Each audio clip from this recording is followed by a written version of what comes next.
please put your hands together for the one, the only, the king of comedy, Michaela King.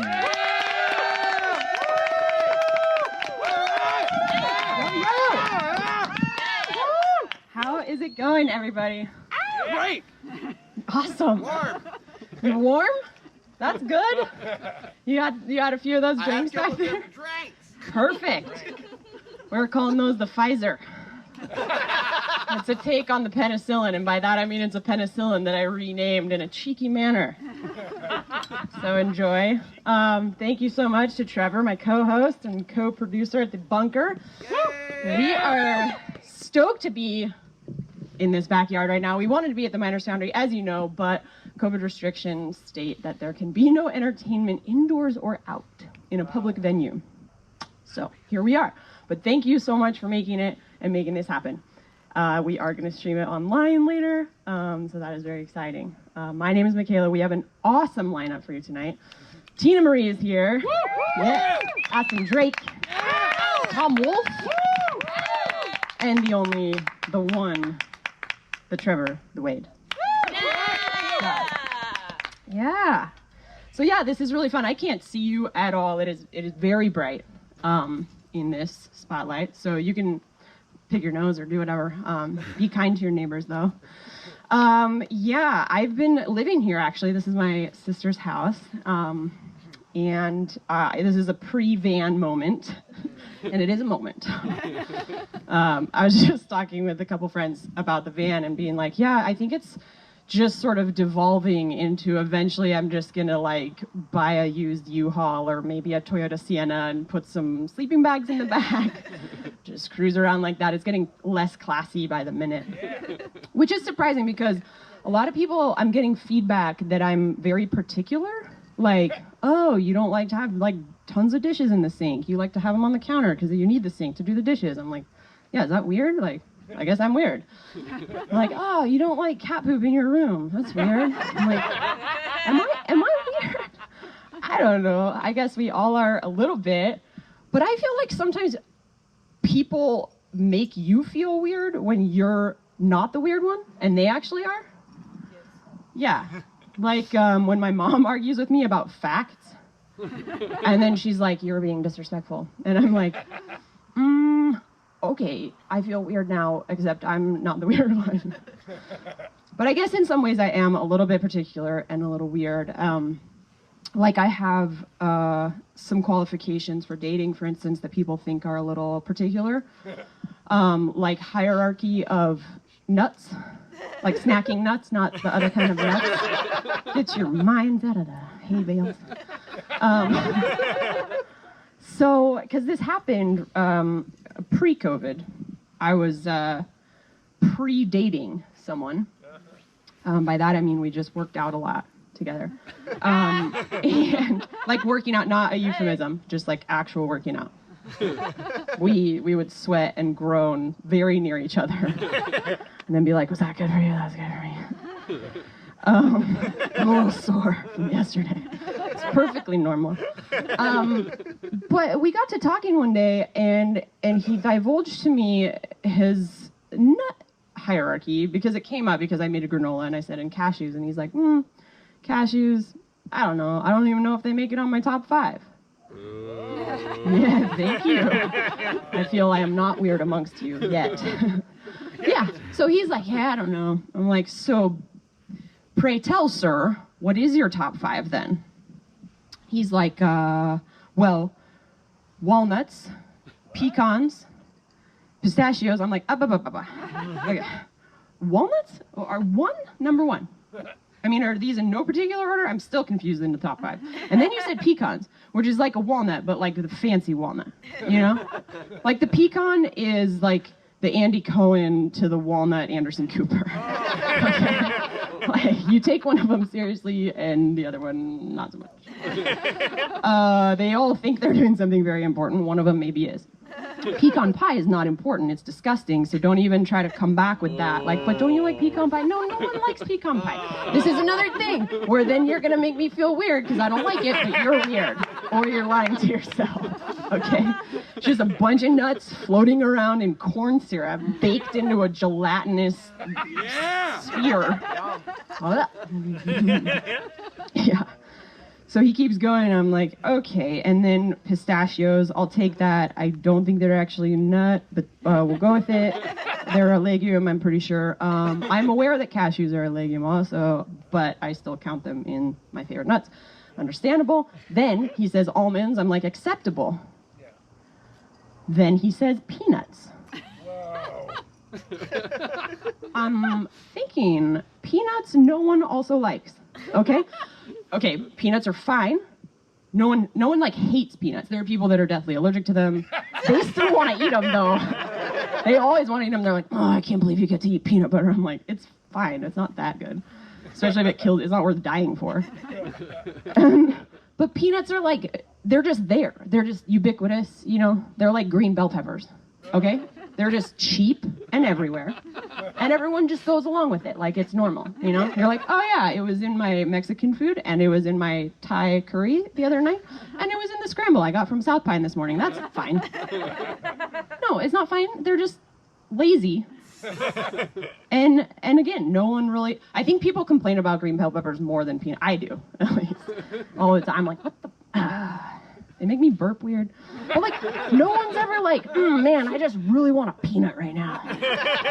No, you're just like, they're there, and then you eat them, and then you're like, man, I don't know if I needed to eat so many peanuts, but they were there. So I was like, I don't know if we can keep hanging out, you know? Because, like, when you're dating someone, you gotta, especially in these times, you gotta think about that apocalypse theory, right? Where you have to pick two people that you know in your real life that are, like, on your left and on your right when the shit goes down, right? So you're like, okay, who do I get, like, based on skills, based on fitness, based on general not annoyingness to hang out with, right? We got to bunker down. Who's it going to be? You can't pick like Hugh Jackman as the Wolverine or whatever, like unless you know him, good for you, but you have to pick an actual person. And I'm like, if we're going to be dealing with this stuff, like I don't think we can deal, like if we're going to be storing food, for instance, and you want to store a bunch of walnuts, this isn't going to work, bro. You know? So my sister's like, I don't know if that is a real reason to not hang out with him anymore. Everything else about him seems pretty cool, except he never calls you. And I was like, that's fair. Also, what's up with that? I always am the one instigating hanging out, and if I don't, we don't. Yeah, so as it turns out, I didn't have to pre-break up with him because he did the work for me. As it turns out, as he felt about cashews, he felt about me. Like, take it or leave it. I don't know if they're in my top 5. Yeah, it's okay. Don't it's really a silver lining. I'm trying to find it still, but I think it is. No. And so I thought, you know what, mofo, that take it or leave it attitude, you can just take it. Because that is an attitude for peanuts and not for me and not for cashews. All right? Yeah. So that's how that happened. But maybe I am particular. But I am particularly thrilled, by the way, to bring up our next comic. Yes, thank you. That was a segue. So take notes if you're watching this for educational reasons. The next lady coming up here is one of my favorite people. Also very funny. She makes me want to shop at Rayleigh's because even if it were half as funny as she makes it when she talks about it, I would be in heaven. Sadly, it is not, but please put your hands together for one of my favorites, the one and only Tina Marie.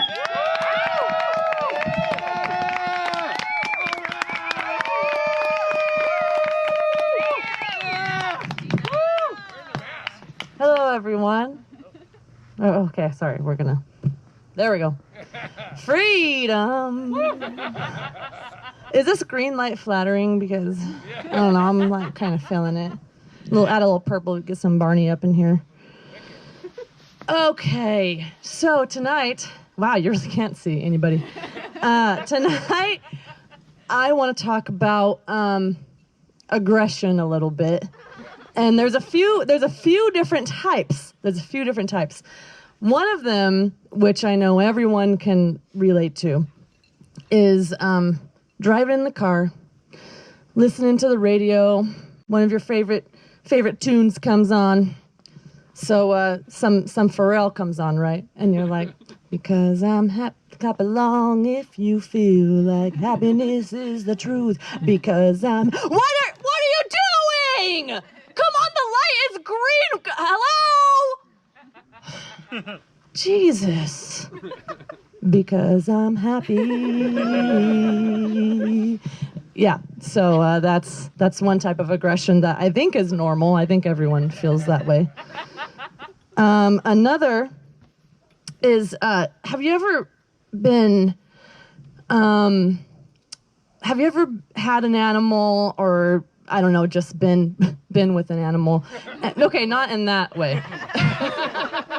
I haven't been with an animal. I mean, like in the room petting it, and not in that way either. But so you have an animal and you're acting normal with it, and you think they're so cute that I take my cat sometimes, and I take her little face, and I'm just like, and I like squeeze it, and her eyes are like, because you squeeze their head so hard that you're like pulling their eyes back. I don't know, that's probably not normal either, but I promise I'm not hurting her. She never tries to struggle to get away or anything like that. So, but sometimes I'm like, she's so cute that I have to squeeze her. And I'm also that kind of person who we're throwing a house party or whatever, and not anytime recently, don't worry. And so we're throwing a little party, got our friends over, and the cats, they're like, I don't know, we don't know. We have two cats, we have a boy and a girl, and they're kind of weird about coming out and meeting the new people, especially if it's like, a bigger group, and they're like kind of, pattering around. And I always end up, because I've I'm drinking, I'm at my own party at my house, so it's like not driving anywhere. And I'll scoop up my kitties, and I'll go in the corner with them. And I'm like, it's okay. I'm like, they want to be your friends. Just go. Just whispering in their ears. I'm like, just go up to them, and they want to pet you, and it's okay. You can. And it's just like, I don't know. I don't really know how to feel about that. But it's fine, I think. So, yeah, and then I have this language with them, and it's kind of like, I don't know. I've heard people talk to their animals, and they do the baby voice. They're like, oh, okay, little baby. They put on the baby voice. I don't even speak English. When I talk to my cats, I'm like, and that's just what I do. And not even for entertainment. It's me and the cats at the house by ourselves, and I'm like, Lilu, come on, we're gonna, and they just, and they're prancing around. They get all excited about it. So I'm not sure if I've created our own language with the cats. Yeah. So, and I've always made fun of my mom because she's always had cats, and I'm like, God, Mom, you're such a crazy cat lady.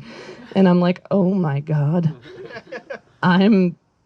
don't think I'm not crazy, because I have my own language with my cats, and it makes them happy. And so it makes them happy. So that's why I do it. Yeah. So okay, so moving on from that. Yes. So my speaking of my mother, she's a Jehovah's Witness. They don't celebrate holidays. They don't celebrate birthdays. That's probably why I am kind of a weird person, weird outcast, because someone's singing Silent Night, and I'm like, oh, is that an original? And they're like, no, what, Silent Night? I'm like, what? And they're like, Jingle All the Way, and I'm like, jingle what all the way? And they're like, Tina, jingle bells. I'm like, why is so much jingling happening? I don't know what you're talking about.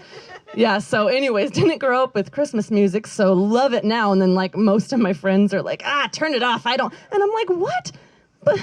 Because like it's like new to me, even though it's like 100 years old.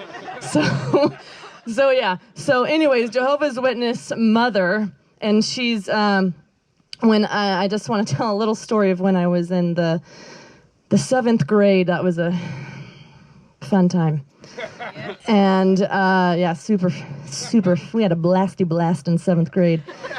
And yeah, so like the thing was, I had this friend, and well, she wasn't one of the cool kids, but like at the time I thought she was. And we were like the group of friends. We were not in the cool group. We were not popular, and believe me. And and she was like, Tina, have you ever worn a thong? And I'm like, what are you talking? No, like, what are you? That's like goes up your butt. Like, that's weird. So like, and then like another thing is like, my mom would like call like flip-flops thongs. And so like nowadays I'm like talking about thong, and I'm like, Mom, I'm not talking about them flippy floppies. No, that is not, do not call flip-flops thongs anymore, because you're just gonna like make people feel super weird. So yeah, so my friend, her name was Roxanne, so if that means anything, she was like, and I was like, no, I haven't ever worn one of those. And she was like, oh my gosh, well, I got you one at the Dollar Tree.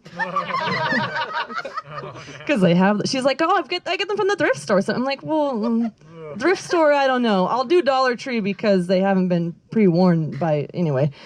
So, yeah, it's fine. So but the thing was, my mother could not know that I was wearing a thong. So my friend, I was like, I'll try it, but like, and she was like, oh my God, Tina, everyone's gonna think you're so hot if you wear a thong. Like, you're gonna be so hot. And I slipped that little thing on, and it was like, there's many kinds. It was the most uncomfortable kind, where it's literally just a string in the back and like a string around the sides. It was just like all strings. I was like, this is like a shoe. Does this go on my Converse? Because this is like a shoelace. Yeah, so she like, and it's yellow. I was like, that's a super sexy color. So at the time we were like, yeah. So like, so she's like, just try it. And it was like a little big too, you know? So like, I like put it on, and I'm like, oh, yeah. And you'd like see all the girls, and they'd be bending over and stuff. It was a time where wearing low-rise jeans were super popular, and then you'd have your thong hanging out the back. So I like tried that. I like did the little like, ooh, oh, I dropped my gel pen. That's the bend and snap from Legally Blonde. You're welcome. Except I'm in all these layers. So anyway, yeah. Maybe next time if you're lucky. So legally, 7th grade, not Legally Blonde. We're not going to talk about Reese Witherspoon right now. Although, Man in the Moon, tearjerker. Okay, anyway, so if you haven't seen it, when she was like 14, 7th grade, that's where it comes together, is we were like the same age, and I was like, Reese. Okay, anyway, yeah, so we are like wearing these thongs, and like I couldn't bring it home. I was like, I can't bring this thong home. My mom will kill me. And she's like laughing. I'm like, she'll actually kill me. So like, she won't actually kill me. I didn't mean to scare anyone. Didn't mean to startle anybody. But she'd be super mad and ground me for a long time. So I was like, I can't. And she was like, well, I'll just wash it. I'll just like take it home and wash it for you. So she would like after I was done wearing it for like a week, because that's how long you wear underwear. Well, you wear one side, the other side, flip it around, and turn it around again. I didn't actually do that. I just wore it one way the whole time. It's fine. Yeah, so I'd like be like, okay, can you like take this home with you and like wash it with your laundry? And she'd be like, yeah, I'll take it to the laundromat. Like, it's cool. So like she would like wash it for me and then bring it back to school, and we would just do this exchange. We'd like be in the corner of the classroom and be like, here. Okay. Oh, you got it? You got it? Okay. Yeah. Cool. Thanks. Yeah, cool. Yeah. So then so that was basically it. And then but I did bring it home once, and I put it in my sock drawer and wrapped it up in a pair of my little socks, and I was like, it's stashed away. I hid it, and my mom did find it because I went to go on my socks one day and it was gone. And I was like, no, oh my God, where did it go? And then like I go out to the living room, my mom's just like sitting on the couch, and she's just like, it was like I murdered a human being. She was just like, come here. Sit.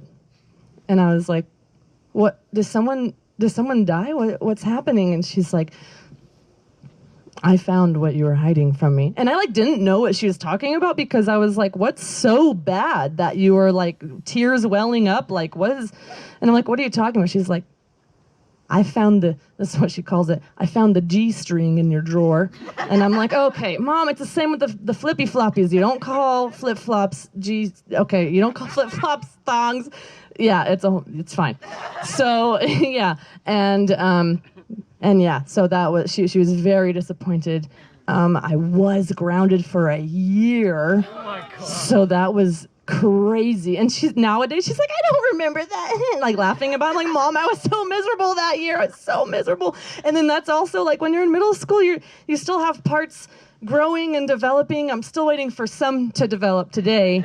I got told, you're a late bloomer, it'll happen. I'm like, okay, yes, 28, it's gonna happen. Maybe by the time I'm 30, it's gonna happen.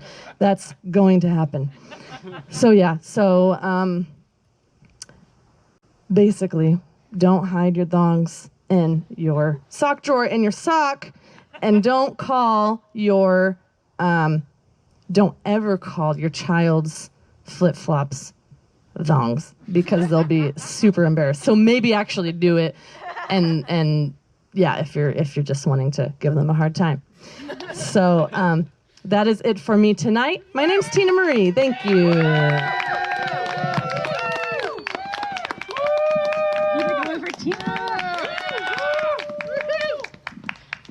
Man, I feel you on that, getting to the middle schools and out of nowhere, you know? My mom was not religious, but I was raised in the cult of my family on the San Juan Ridge. It may surprise all of you that I grew up there. Just play along. But I was homeschooled like all the way to freshman year, which if you want to mess with someone, do that. Because at the time, Nevada Union High School had 3,500 kids at it. 3,500 children. Yeah, I was absolutely terrified. Terrified. And they were wearing thongs, although I was then in a time where my friends' moms were like, you should wear a thong, because it'll have guys looking at your butt less. Because right now you have an underwear line and everybody's looking at your butt. But if you put a thong on, no one's gonna look at it. And I was like, I don't think that's how that works. I also was not aware until you just mentioned it that anybody might be looking at my butt, much less you, friend's mom. But now that you mention it, I am mortally terrified of going back to school tomorrow. And then it's not like, yeah, no, it doesn't work, because the whale tail was a term that was known across the land. Far and wide, everyone knew about that because, as Tina pointed out, low-rise jeans were in style because I think Britney Spears, and then the underwear. And when you have pants that go below your bottom crack, unless you have no butt, which I don't know what that's like. I'm sorry for you, I don't know. They always held my pants up. I was like, I don't need a belt. They're not going anywhere. Things like, nope.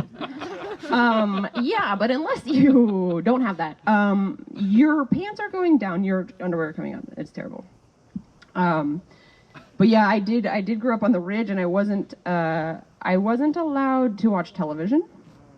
And it wasn't so much I wasn't allowed, we just didn't have it. We were like the last house on the road to have electricity, actually, so that was lucky.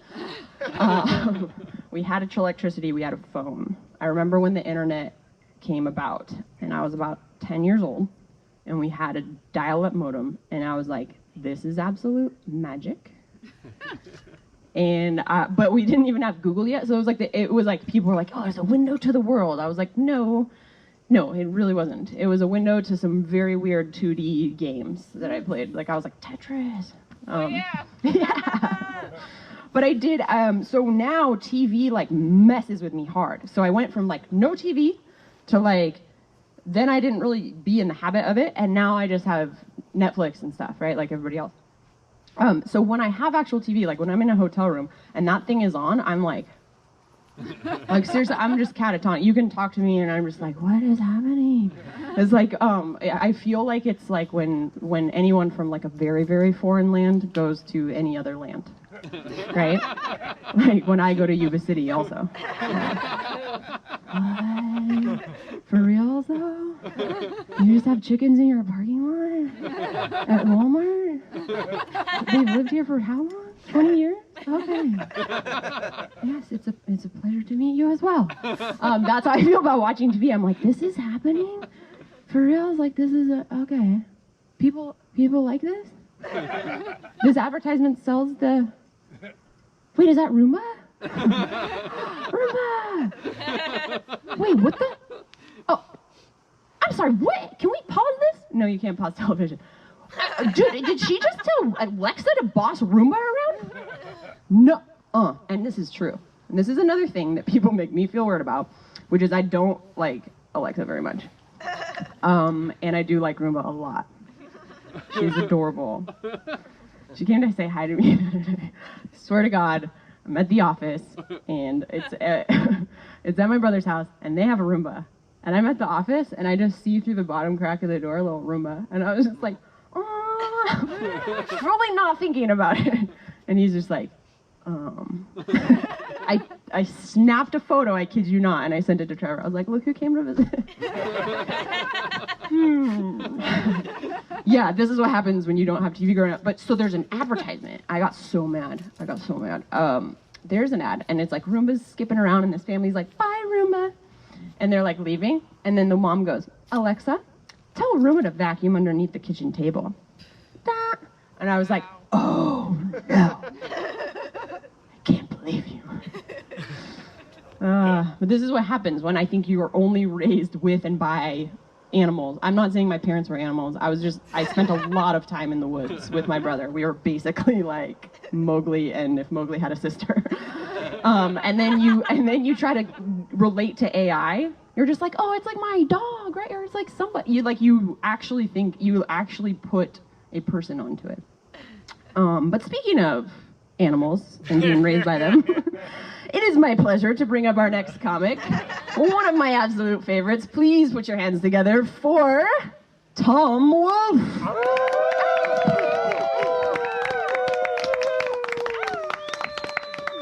We're still doing that fucking howling thing? Cool. Yeah, it's still Wolfe, so I guess we're still doing that. I'm gonna do a thing I prepared. There's an echo here. Is that for everybody? Is everybody hearing the echo? Yeah. You're hearing the echo, or just? Oh, wow. All right. Makes me bring up my Matthew McConaughey. He's my spirit animal. Okay, this is in the future. This story is true, but it happens 40 years from now. Don't try to make sense of it. It's about me. I'm in my 90s, and I'm in the 90s. Remember the 90s, you guys? Some of you don't. Doesn't matter. And there was a period of time, just prelude to the story, there was a period of time in the late 80s, early 90s, where popular music, like there was a glitch in the Matrix or something, because suddenly shit that was edgy and weird and the kind of stuff that I was into popular with the masses for like 4 minutes, and then you know what happened. It was like, bam, and then all the suits got involved, and it became alternative music, and it was cross-format focused to break on radio, and it all became just, you know, corporate-friendly audio wallpaper. But for a brief time, this is the demographic to which this particular retirement home is dedicated. That's what this story is about. It's about me. At the end of my life, I'm going to grab my hat, talk amongst yourselves.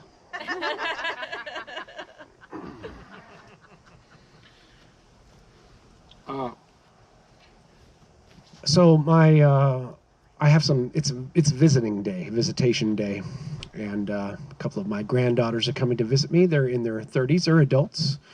My actual children, they have nothing to do with me. They put me in this place, and they're done. They've done what they need to do. And it's a home that this is the demographic for which. Let's move on from my spinning right there. So they've come to visit me. My two granddaughters, there's the 37-year-old and the 32-year-old. 37-year-old's a little bit taller because she's older. That's how that works as far as I understand. And they don't have names. Sorry, you can work that out on your way home. Just get back to me about it. I don't know how they got there either. The transportation, we're going to call it a car. I think like people call it a phone, whatever, you know. And 37-year-old, she's very family-oriented. She's very responsible. She's the reason these visits happen. She's got a teenage son, my great-grandson. We'll put a pin in that. We'll come back to him in a minute. The 32-year-old, she's a little more cynical, edgy. You know, she's not as family-oriented, but, you know, she's had a little bit of a rough life. She's had boyfriend after girlfriend after they friend, and she has a different attitude about Grandpa. But you know, her heart is in the right place, you know, which is like just slightly left of center. Biden-Harris 2020. That's a stupid joke. I should have cut that. I'm sorry. I should have cut that from this. I'm trying to do a quicker version, and I should have cut that shit. Moving on. There's the teenage son. His name is Fizbit. Fizbit. I got that wrong. Fucked that up. That's weird. I know. And he's a little different. He's very much he's a teenager, you know. He's disconnected from the adults. He's connected with his peers. But not through this, because it's in the future. I did mention that, right? It's in the future, and this is not a thing anymore. Now he's just like, yes, and he makes these little sounds. He communicates with his peers, with others of his ilk, remotely through the verbal equivalent of emojis. While he's doing his thing, playing Call of Duty 27 or whatever the fuck. And so that's the family unit. There you go. Okay, let's start the story. And they're coming to visit Grandpa. Gen X. That's it. I'm Uncle X. We'll let that go. And here they are. The door is open. Inside, there's a hologram of a woman's face, but it keeps morphing into other things. It becomes directions to the bathroom and the layout of the facility, and then pictures of old people, and then pictures of the young people who come to see them. Excuse me. And a woman's voice says, "Welcome to the Black Hole Sun Assisted Living Facility. Your grandfather is in room 27 of the Kurt Cobain wing. Right this way." The floor lights up, ding, ding, ding, ding, and they begin walking. We've been walking down. But this gets the attention of little Fizbit. He's like, "Oh." Did they say Kurt Cobain? And his mom, she locks onto that, but she knows you don't make a big thing about it. When a teenager actually speaks to you, don't make it a big thing or else it won't happen again. So she's controls herself, and she says, yeah, that's right, Fizbit. As they're walking down the hall. This is them walking. And she says, that's right. Your grandfather is in the Kurt Cobain wing of the Black Hole Sun Assisted Living Facility. And he says, isn't he the one on the $5 bill? They have a weird way of speaking because kids, you know. And she says, no, that's Courtney Love, but very good. It's odd that you said that because they actually have a connection historically, and he's already ignored her. He's just doing his. Now they've arrived at room 27. 27. Somebody will get that. You're gonna get that. They don't. Doesn't matter. Door opens. And there I am. And that's the last time I'm going to use the first person, okay? It's Grandpa. There's Grandpa. And he's dressed, somebody's dressed him, clearly, in like a regulation early 90s garb. He's wearing the flannel plaid shirt and torn jeans with his little knobbly old man knees poking out. Basically the template for what would become the millennial outfit, because y'all picked up a very narrow batch of Gen X, and it became your world, tattoos and everything. Anyway, that's enough of the asides. Let's get back to the story. He's also wearing like a little Fred Rogers cardigan, because it is the Kurt Cobain wing of the facility, and a little tiara on his head. Tiara, but that's how it's. It's not an expensive one, like a little plastic one. Don't try to steal it from the story. And there we are. Now we're all here together, the family unit. Like, oh, Grandpa, and his eyes kind of come focused and unfocused. Yes, and he's Grandpa. Grandpa, how are you? Hey. Oh, Grandpa, it's good to see you. Wait. What's that, Grandpa? I got a new complaint. I know you do, Grandpa. Every week there's a new one, but you don't have to announce it every time. Let's stay positive, okay? That's the cynical one, and this is the other one on this side. Here and here. Grandpa, it's good to see you. I'm how you been? I fell on black days. Oh, I know what you mean, Grandpa. We've all had some struggles lately, but you're here, we're here, and I'm here. That's right. To remind you. What's that, Grandpa? Of the mess you left when you went away. The mess we left when you went away? I don't think that's enough. That's enough, okay? Let's keep the positive, okay? Just keep the smiles. All right? So how are you doing, Grandpa? What's new? I hurt myself today. Oh, Grandpa, what happened? To see if I still feel. Okay. Yeah, it's getting weird now. Okay. Why did you do that, Grandpa? It brings me closer to God. Yeah, every day a little bit closer. Tick, tick, tick, Grandpa. You're good. That's enough. Don't, okay? Smiles. Just be quiet. Grandpa, why did you... You know what? You should have a better attitude. I'm here to help you with that, because you know what? You're here. I'm here. You're still ticking.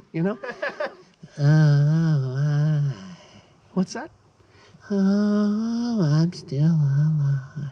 That's right, Grandpa. You are. Oh, I'm still alive.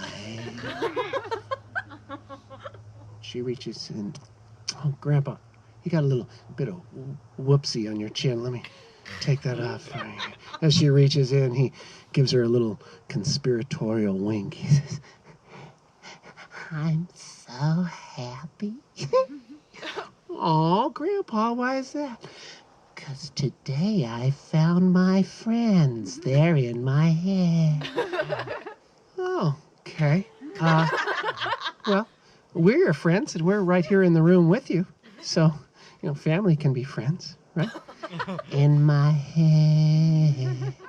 In my head. Yeah, here it comes. I can feel it's like what he did last. Shh, be quiet. With their tanks and their bombs and their bombs and their guns. Yes, this is what he did last week with the tanks and the guns. That's enough. No, don't you shush me. I think he's starting to lose it. Insane in the membrane. Insane in the brain. Yeah, shh. No, this is what happened last week. You weren't here. Okay? Don't shush me. All right? It got weird, all right? He started with the normal stuff that he always does, where he's talking about how he likes big butts and he's not going to lie about it, whatever that means. Why would you lie about that? And also, we know you, Grandpa. It's not exactly newsworthy or appropriate. Just don't shush me. Remember when President Kardashian was inaugurated and he made a big old thing about it? He kept talking about champagne over her shoulder, whatever the fuck that means. He's from a different time, okay? Different generation, different mores. Mores, my ass. He's a creep. I'm a creep. That's right, you are, Grandpa. I'm a weirdo. Look what you've done. Look what you've done to him, okay? That's not true, Grandpa. What the hell am I doing here? Grandpa, you're safe here. I don't belong here. Well, this is where you live, Grandpa. This is where you live now. I wish I was special. Oh, you are, Grandpa. You're so fucking special. Grandpa, language. Really? Language? This guy? Remember the videos we saw of him back whenever he was doing stand-up comedy in a parking lot? Yeah, I don't think Grandpa's a stranger to salty talk. I am just a worthless liar. Grandpa, that is not true. I am just an imbecile. You see what you've done with your negativity? This is your fault. No, this is not me. This is what I was trying to tell you on the way here. You talking about being a liar? Yeah, this is how it started last week. And you talk about he's not going to lie about the big butts or whatever. This is what he said. He said, I'm not going to lie. And then he said this weird thing. He said, I'll not be a gentleman. Yeah, that's what he said. And then he wanted to talk about his boathouse and how he's going to show me his dark secret out behind it. I think that Grandpa confessed to something very, very bad. You know what? I don't want to hear your theories anymore, okay? If you can't say something nice, just don't talk. Or else go out to the car. Okay, I don't want to hear you. This is not about you. All right, this is about our grandfather. All right, Grandpa, I'm sorry. She's been under a lot of pressure, okay? I don't mind. Oh, what a relief. The sun sometimes, the images it shows. I can taste you on my lips and smell you in my clothes. Oh, did you hear Grandpa? Well, that was beautiful. That was like a little poem. Did you write that? No, he didn't write that. He heard it from some surfers. Why don't you ask him what kind of surfers they are? They get a kick out of this. Like, that's enough. That's enough out of you. Just go. Grandpa, I thought that was great. It's great. That's right, it is. That's great. It starts with an earthquake, birds and snakes, an airplane. Lenny Bruce is not afraid. This is what I'm talking about, okay? I understand all those words, but it's gibberish. He just strings them together. It doesn't mean anything. You know what it reminds me of? It reminds me of those videos we saw of him doing stand-up comedy in the parking lot when he's just bouncing around and around and around and everyone's getting all nervous. They're hoping he's going to stick the landing. Spoiler, half the time he didn't. But, it was funny then when he was young-ish.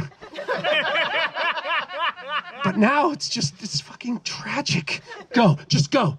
Go, take Fizzbot, say goodbye to your grandfather. Goodbye, grandfather. Just go, just get out. I don't want to hear anymore. Grandpa, I'm sorry about that. Now Grandpa's eyes have gone blank again. A little bit of drool hanging down from his mouth. He's rocking gently. She takes his hands in hers.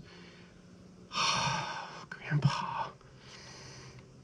Oh, I miss you so much, Grandpa. I miss your jokes.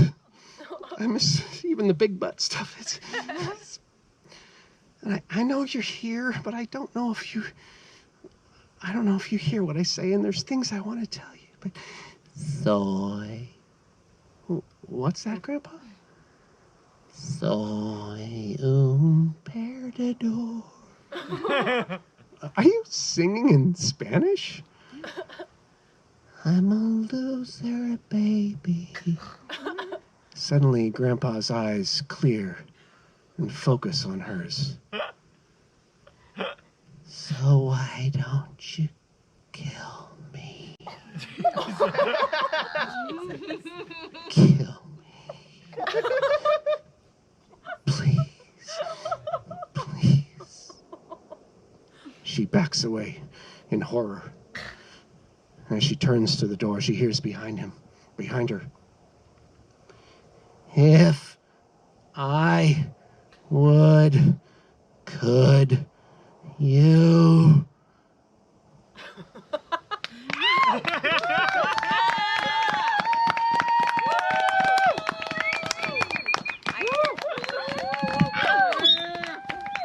Keep it going for Tom Wolfe.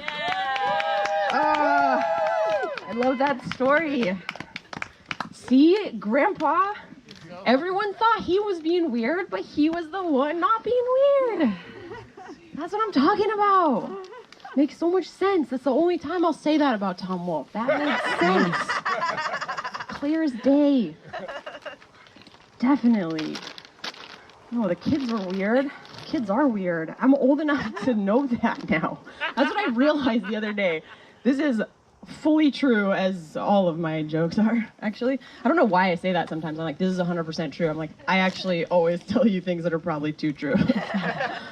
I'll stop saying that. But the other day, I was hanging out with my nephew, who's 16, and he's rad, and we're like sharing songs. Mostly he was showing me some new stuff. And he's like, yeah, I'm really into Snot. And I was like, what? No, you're not. There's no way. He's like, yeah, what? Yeah, I totally love Snot. I'm like Snot, like Snot the best music? Like that Snot? Like from the 90s, Snot? It was horrible. Like the fact that they made that joke, I was like, is that a joke? Are they in on this? Because it's bad. And he's like, what? No. I was like it's like rage punk? Like I don't even know what it is. He's like, no, like Snot with like a money sign for the S. And I was like, ew, there's a new one.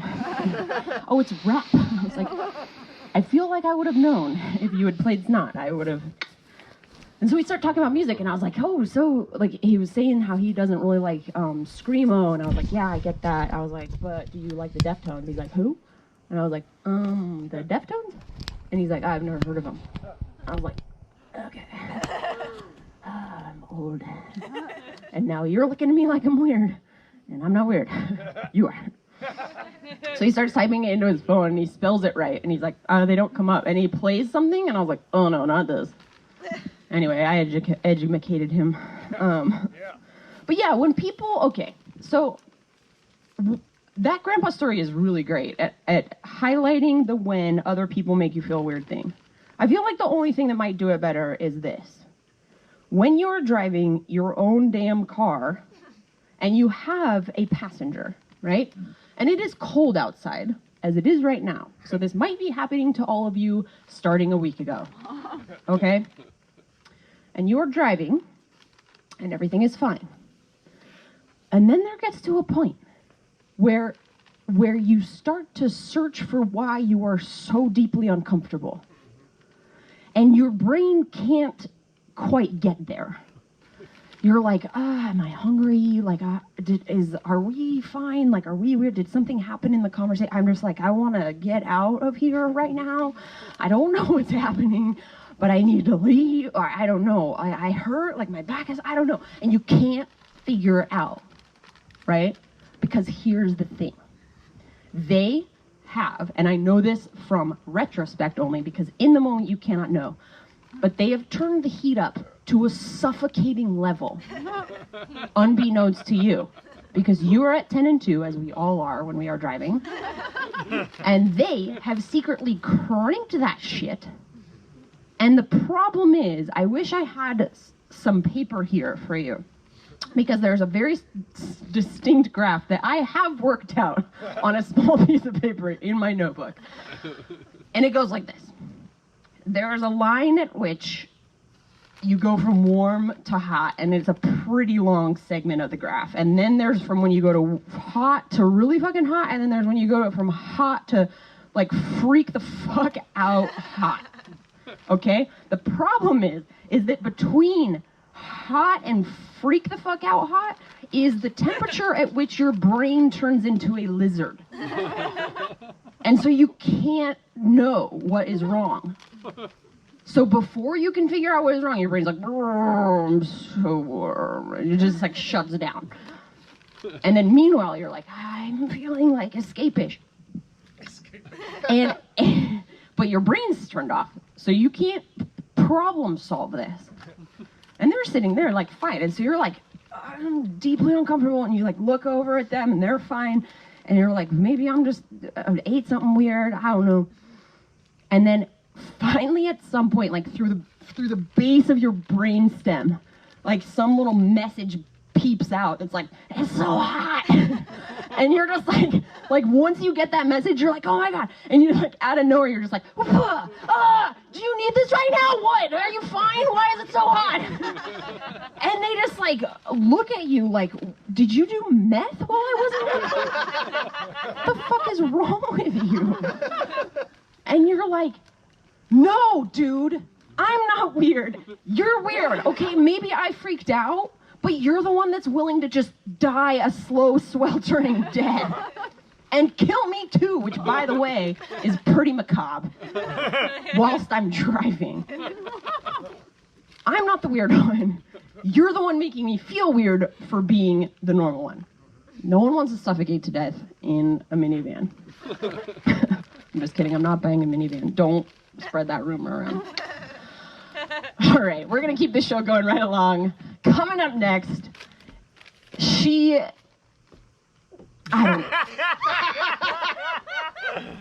is my outfit hero. She is also one of my comedy favorites and also just super rad. My favorite, please put your hands together for Aspen Drake.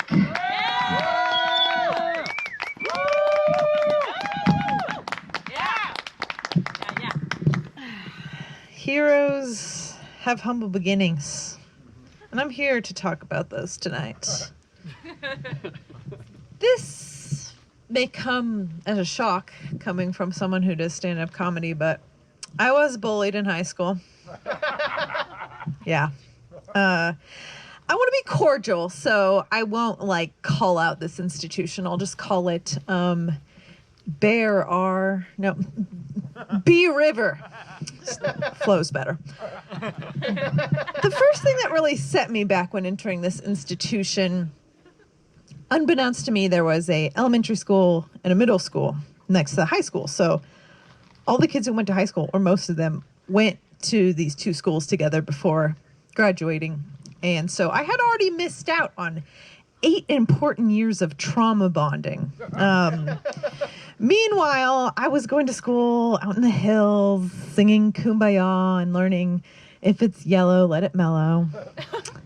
Yeah, my patient, long-suffering mother let her children leave pee in the toilet to let them feel like they were helping save the world. So,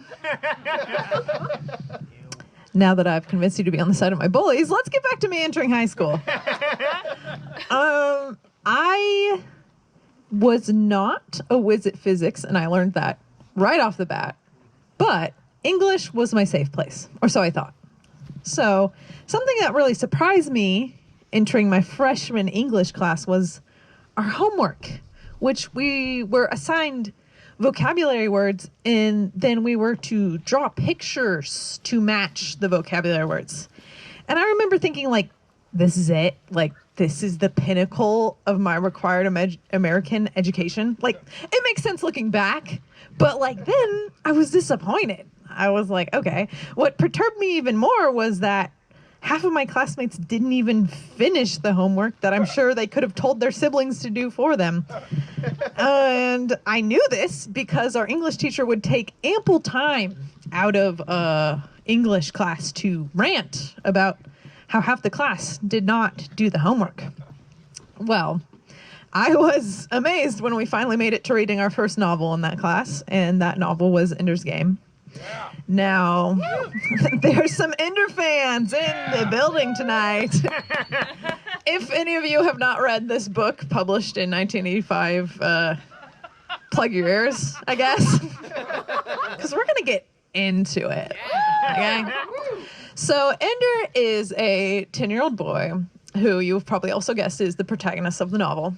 And he and other children from Earth are they are brought to this boot camp to prepare for this intergalactic war. Anyways, thanks for coming to my English Lit TED Talk. I will see you all later. I'm just kidding. There's a reason why I'm telling you this. At the very start of their training, the general in charge of like Ender's squadron is he praises Ender, and he's like, Ender's so prepared and so smart. Unlike all you other kids, like, you need to get it together. And then they all cheered for Ender, and they had an ice cream social. I'm just kidding. They were collectively turned against him, and they tried to kick his ass. Well, one day during lunch, a few of my friends from church, because those were my only friends, approached me. And they were like, Aspen, what did you do? And I was like, I genuinely didn't know, because I tried to do the opposite of doing something, which was doing nothing, so I could get through the day like unscathed. Some say they're the best days of our lives. But these friends were sophomores, and my English teacher taught a sophomore English class, which was their class. And apparently he was on a rant that day in their class. And he was going on about how useless and lazy the freshman class was. Except for Aspen Drake, he announced, who was a shining star in a classroom full of dim bulbs. What the fuck? So obviously I did not know what to do with that information. I was a little embarrassed, but also like my little goody two-shoes ass was like living for it. But I just kind of like went about my life as one would until I went back to my English class and I sat on a tack. Yes, war had been waged, unbeknownst to me. Recall that I noted that I was not good at physics. I was equally not good at physics as I was sheltered. So I looked at my desk that had been weaponized with a tack, and I was like, okay, my desk is against the wall. Tacks go in the wall, tacks fall out of the wall, tacks land in my seat, pointing upwards. Like, who am I to question gravity? Okay? What I should have been questioning was the gravity of this situation.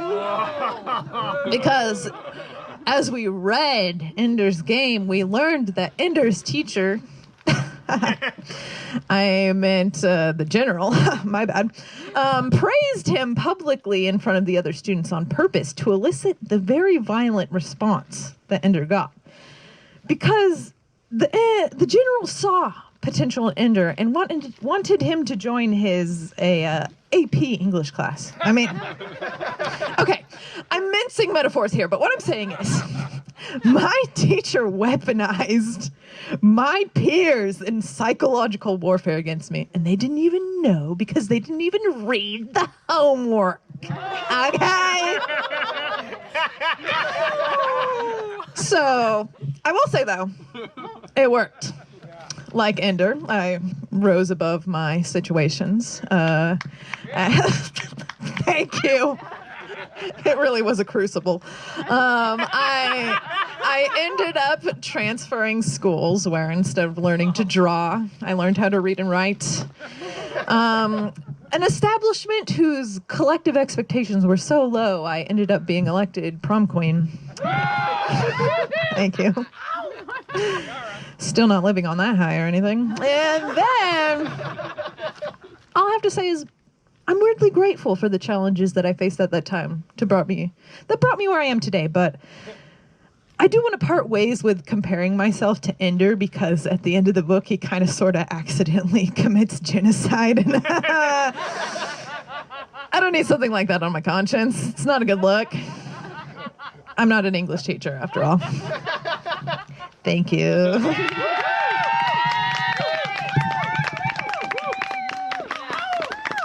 Keep it going for Aspen Drake. Yes. Doing an Instagram post right now. Hold on, y'all are a part of it. Boom. It's not a video. Nah, sorry. I'm not that cool. Like, I'm not gonna rip off Whitney Cummings and be like, you're all in my story. We can't see you anyway. Like I said. You guys are like, we've been picking our noses this whole time and you're lying to us. You can see us. Ah. No, I can't.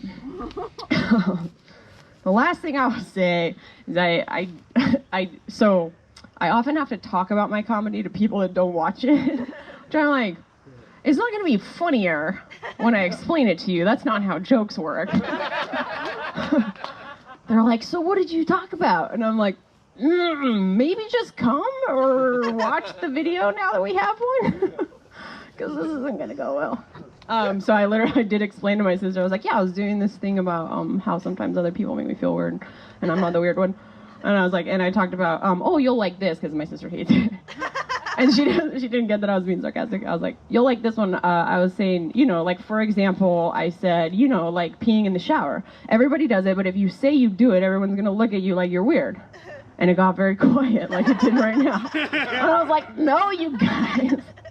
Everyone does it. And if you want to say that you don't do it, that's one thing.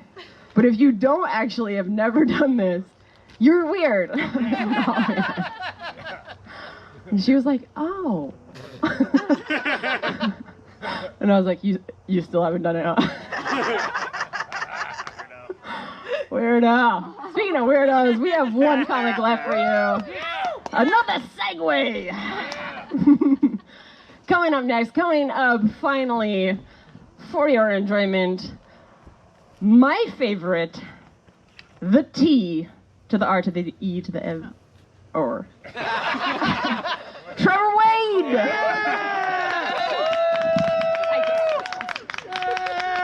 Hello, everyone. Oh, I forgot to turn my own mic on. What a faux pas. We're doing this outside 'cause we're in a purple tear. Purple tear. Purple tears. Oh, thank you all for being here this evening. Thank you for tuning in. This is very weird, and we appreciate. We're the band on the Titanic right now, kids. Just eking out a last little bit of culture before the water covers our noses and the last bubble goes bloop. It's so sweet. The Miners Foundry really did want to have us. They pulled out all the stops, but the county was like, no, per restrictions, like no entertainment of any kind. And they were like, they're not even entertainment. Let them go, please. So thank you for that, Gretchen. We're here to do it anyway. Fucking Prince, dude. Prince got out while the getting was good. April 20th. Are you kidding me? Just like, no. Smart dude. The artist formerly known as Prince. Because Warner Brothers was like, you're making too much music, Prince. You gotta stop. And Prince was like, no. And Warner Brothers was like, you have to. We own your name. They go, no, you own Prince's name. I'm the artist formerly known as Prince. My name is this little, like, anchor, arrow, Mercury, femme symbol with, like, a Superman curlicue coming off the end. Warner Brothers like, how do you pronounce that? He's like, fuck you is how I pronounce that. Fucking Prince, queer icon. I tried to change my name to no avail. I mean, Prince is his real name, Prince Nelson. It was his name, but I wanted a less masculine name because I'm non-binary, which I'm sorry. It's non-binary is like veganism, like it's valid, but it's annoying, and I get it. You have different pronouns. Can't eat dairy. I choose not to. It's worse. But I tried to change my name into something like less masculine, which is ironic because my name is Trevor. That is not a masculine name. It's not. No, Trevor's not a manly name. Nobody's ever been like, whoa, what happened to you? Trevor just kicked my ass. Like, nobody's ever said that. Nobody's ever been like, hey, do you know where Trevor is? My car broke down. Trevor, thank you for all the orgasms. Like, it's never happened. One and done. No, I wanted to change the name because it's a thing, but it's fine now. I'm used to it. I've had it my whole life. I adapted to it. I'm not adopted, I think. I'll find out at Thanksgiving. But I am queer, as was Prince. I'm gonna compare myself to Prince as many times as I can this evening. Just try and get a little bit of that magic. I am a queer individual, which I like to announce right at the beginning because I feel like it's not really a great time to be a straight man in the world. I will say it's not trendy. Sure that. You still have all of the power. It's just not, fashionable. Straight men rarely are. And so I try and, just put it out there that I'm queer, because it's a little bit right now. Being a straight man in America right now is a little bit like being a German in 1950. It's like, were you? It's like, no, not all of us. But, it's like, not all Germans were Nazis. But all Nazis were German. So better to be safe. I'm a queer person. I'm one of the alternative sexualities. I'm bisexual, which means I pay for it. Not money. I just suffer the consequences. There's lots of alternative sexualities now. It's a smorgasbord. A smorgasbord. Yeah, is that something? So, there's less. There's bisexual, which is pretty cool and classic. There's pansexual, which means you fornicate with skillets. Gives new meaning to the term pot sticker. Hell no, boo, bad joke, bad comedian making the dumb joke. I'll never tell that joke again until tomorrow. See, there's the demisexual. Do you know about demisexuals? A demisexual is a person who is only attracted to somebody with whom they have they're only sexually attracted to somebody with whom they have a romantic connection. These people are also known as women. By and large. There's sapiosexual, which means you are annoying. And then there's straight, good old classic straight. Forget about straight sometimes. It's kind of out of fashion. It's like Coke Classic. You gotta bring it back. Gotta rebrand it. No, but I dig it. I'm not bisexual. I know I fibbed to all of you. I'm pansexual. It's like bisexual plus. It means I don't care what you're working with down here, as long as you're really hot up here. I'm still shallow. I'm wide open. I'm like a tide pool.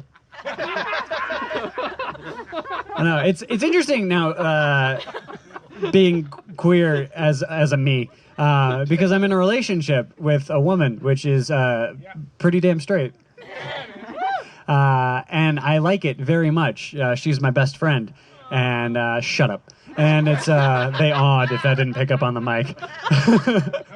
No, it is. It's good. It's great. She's my best friend because I love that. Because I'm 30 now, so most of my friends are either getting married or starting podcasts. And so I've gone to a lot of these weddings, and at a lot of these weddings, they're like, you're my best friend. It's like, you're my best friend. Let's be best friends forever. You also do that when you're 4, but there's I was gonna say there's less dress up, but no. about the same. It's less expensive. But I do. People always say the secret to a happy relationship is you gotta marry your best friend. And for a long time, I was trying to date my best friend, and she was like, "No, no, thank you." Which I get. I wasn't bringing a ton to the table. But now it's we're together and it's good and it's better. There are these moments that would happen when you're with your best friend because you like them, and until you do the big ask, which is risky, it's vulnerable. You got to put yourself out there. Until you do the big ask, you have those moments of like, do they like me back, or are we just friends? Like, it's like, oh, we're hugging. How long do we hug? How long do we hug? Where do I pull out? Is it weird if I just like bro grab them, or do I linger too long? I don't want to linger. That was for you, Tom. One thing that happens a lot is you'll go to events together. This is in the before times. And you'll go to events together and you'll sit down and your hands will be near one another. Not like grazing each other, not touching, but near enough that if you were to be bold, you could ask without words. But you could also get rejected without words, which is so much worse. Because then you just got to stew and finish Les Mis or whatever you chose to subject yourself to. But you don't know. You're in this like weird ambiguity where it's like, maybe we are going to go the distance. Maybe we should just stay friends. It's like Schrodinger's relationship. Or for those of you who didn't go to college, apparently, it's like the beginning of Ice Ice Baby, where it might still turn out to be under pressure. Yeah. Give love that one more chance. And I found the Mercury to my Bowie. She's Bowie, let's be honest. She's absolutely the Bowie. But yeah, so I do, and it's great. I love it very much, and I don't know why. Because I'm in a monogamous relationship now, which is great. Don't get me wrong, I used to think I was poly, and then I realized I was bored. But I'm in a relationship now, and like, if everything goes my way, if I have my druthers, it will be the last one. Which means, best case scenario, I make her very sad someday. Because I die. That is the best case scenario. Like in a monogamous relationship, in a long term, in a marriage, the best case scenario is you two are next to each other in your rocking chairs, and then one of you stops rocking. That is the best case scenario. That is the best. Because worse is like you're both there, and then you stop rocking, and then she goes, oh, and then she dies of a broken heart. That's the best case scenario. Like, it could be like, I stop rocking, and then because she's a woman, she lives on average longer than me. Luckily, she's older than me, so like I cut that gap by a little bit for her sake. But like, it's you stop rocking, and then you look over and you're like, oh, who's that man? Because you forget. Like we live too long now. My grandmother had Alzheimer's, and I will never forget the last thing she said to me. But she did, and that's kind of my point. Like, it's terrible. You're asking for sadness by being happy. You get a little bit of happiness and then so much sad later for one of you. Like, I'm being very selfish in this because I'm obviously dying first. I'm Bowie. But, no, Mercury died first. Yeah, okay, cool. I got to get that mustache back. So, okay, here's the actual best case scenario. There's a couple on the Titanic in the film and hopefully in real life. And they're okay, good. I'm glad we have a witness here. You got to tell me your story later. I hope it takes fewer than 3 hours, Cameron. Jesus Christ. There's a couple on the Titanic, and they're lying next to one another, and they're looking into each other's eyes, and they're old, and they lived their whole lives together, and they saved up their money, or they were born into wealth. Who knows? They were white.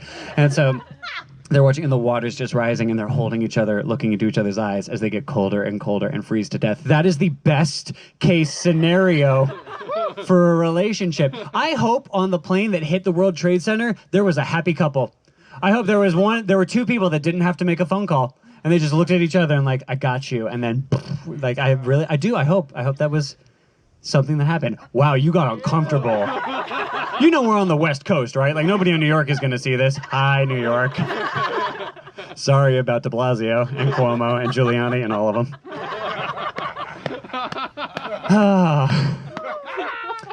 Oh, the end times. We're in a race between the virus and the Civil War. Who's going to get us first? I hope the virus, because I hate sequels. But if I'm lucky, it'll be the middle one in a trilogy. That could be cool. Balance that out. But it's odd because the last Civil War, the original Civ, if you will, the orig Civ, was very easily geographically defined. You know, red, blue, more north, south. And this one's going to look more like a 3D movie. If you take your glasses off halfway through, it's just red dot, blue dot, red dot, blue dot. We're surrounded. It's terrifying, but it's fine. Let me take your mind off it with some comedy. I mean, the election's over, but it's not, you know? Like, nobody celebrated the election. Not really. Hello, New York. Like, nobody really was like, yay, we did it. We're like, yay, we'll see what happens now. It's the next step. There are people who are still like, nope, he won. He won. And we'll see in January, I guess. You still refuse to concede. It's fucking terrifying. Thank you again for coming to the comedy show. No, it's like there's still people running around with their flags. Yep. They're everywhere, hanging off the back of their trucks. And on the one hand, I hate it because it fills me with dread. Yep. But on the other hand, I'm kind of happy because I'm queer. And that demographic is typically not. And they get it now. You know? They're angry and they're having parades. They got their trucks in a line. They're waving their flags. They're like blah blah blah blah blah blah blah blah blah. Like they get it now. These giant flaming flaggets. They get it. They finally figured out. They changed the color of the flag. They're like Blue Lives Matter. They get it now. They had a parade of boats. That is the gayest thing I have ever heard. Oh my God. Miami gays don't have boat parades. They get it now. Like, if you don't like it, you can go home. Like, they get it. Ruining sheets, you know. Gay people ruin sheets one way, they ruin sheets a different way. But it's fine, Jonathan. I'll show you later, sir.